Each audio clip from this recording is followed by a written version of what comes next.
Welcome back everyone for another video of the Lollipop Man Talks. Today we're going to speak about the Singapore Grand Prix.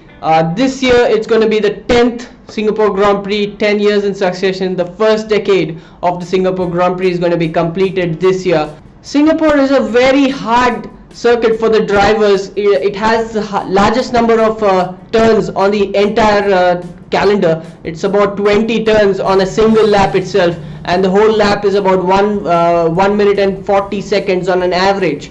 That's one of the faster laps what I'm talking about. So, and it's also very high humidity, and the track temperatures tend to go up very high, about the 40 degrees Celsius range. So it's very hard on the drivers, and not a lot of power unit usage is required here, but especially the chassis and the aerodynamics of the car are very important for a circuit like Singapore. Let us see what happened in qualifying.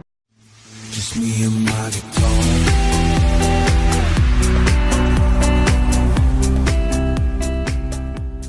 The cars that were eliminated in Q1 were P16 was Kevin Magnussen in the Haas. P17 was Felipe Massa ahead of his teammate Lance Stroll in P18. P19 was Pascal Wehrlein, and P20 was the other Sauber of Marcus Ericsson. So you would expect the Saubers as well as Williams, because they've not been on point this whole season, so we could expect these two teams. So let us see what happened in Q2. So in Q2 we could see that the cars were eliminated, which was P11 was Jolyon Palmer, and yet again the unlucky P11 going to Jolyon Palmer. He just can't make it into Q3 as often as he could have, with that unlucky number of 11 being there with him.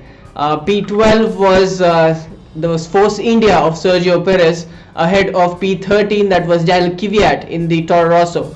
P14 was the other Force India of Esteban Ocon, and P15 was Romain Grosjean in the remaining Haas. That was so both the Force Indias out of the qualifying, and we could see that the other Haas, so both the Haas also completed, and both the McLarens, they looked strong and they moved into Q3. That was a very good thing for them. And we could see at the top of the timing sheets that Max Verstappen was just blowing the lights off, and he went P1 with a very stunning lap, and he broke the lap record yet again. And it was Red Bull 1 and 2 followed by Ferrari 3 and 4. So for once we thought that Red Bull could get the pole, but did that happen in Q3? Let us take a look.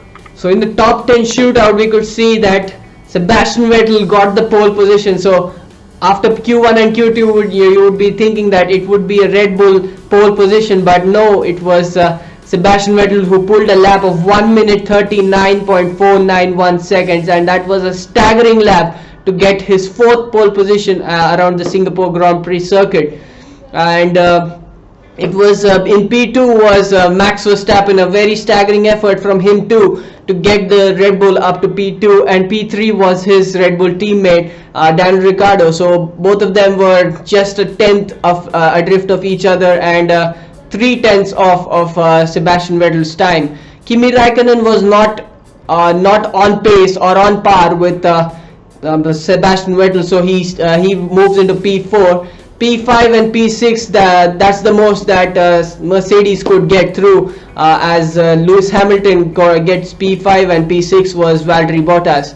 P7 was another very good lap from Nico Hülkenberg, and going best of the rest after the top three teams. P8 and 9 going to the McLarens. We saw that Alonso finally pipped his teammate Stoffel Vandoorne to get P8 and P9 respectively, and P10 was the remaining Toro Rosso, Carlos Sainz in P10. So that was the qualifying, a very interesting one, and looking at the starting grid, it's going to be a very interesting race. So let us see what happened in the race now. Just me and my guitar. So lap 1 saw a very huge crash, and I'm talking about the championship context. In the championship context, that's a huge crash where we saw both the Ferraris out as well as Max Verstappen.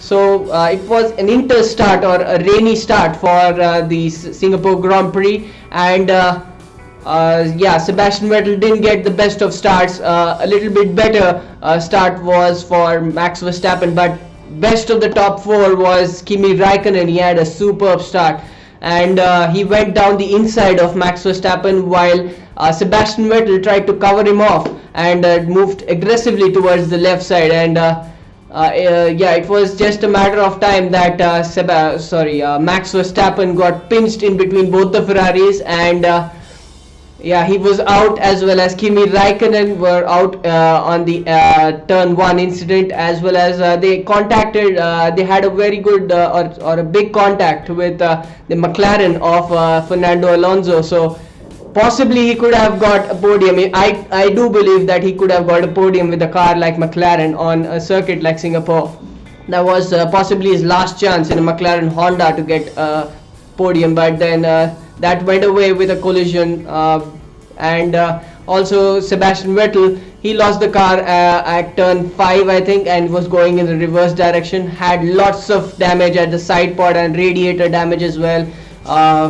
Yeah, he was flowing off lots of fluid coming out of the back end of the Ferrari, and he had to retire the car. Lots of damage for him. So the dream start for Lewis Hamilton.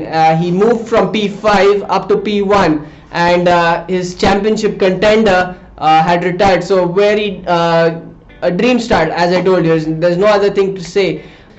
And a very strange kind of an accident, a collision that you could call, and the race directors gave it as a racing incident, and I do believe you can classify it as a racing incident because Sebastian Vettel, he's the race leader.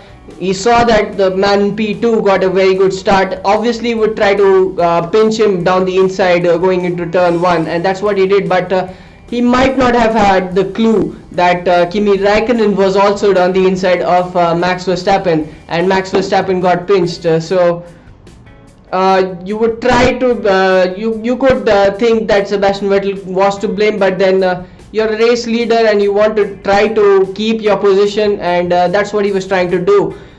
He might not have had the clue, as I told you, of Kimi Raikkonen.